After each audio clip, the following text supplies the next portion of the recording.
Hi, Tamara from KOGGER here. When searching for a service or a product, we're pleased to find cost and price. But in most cases, we don't give our customers the same experience. But is it wise to put prices on your website?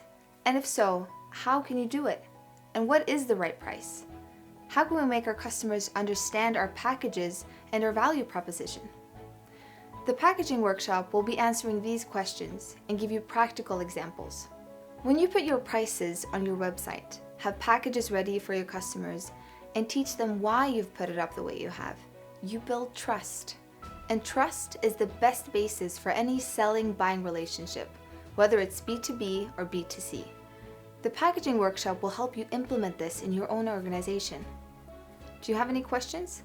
Look further down on the page and you will see our FAQ, or you can chat with us. So what are you waiting for? Leave your contact info and we'll talk soon.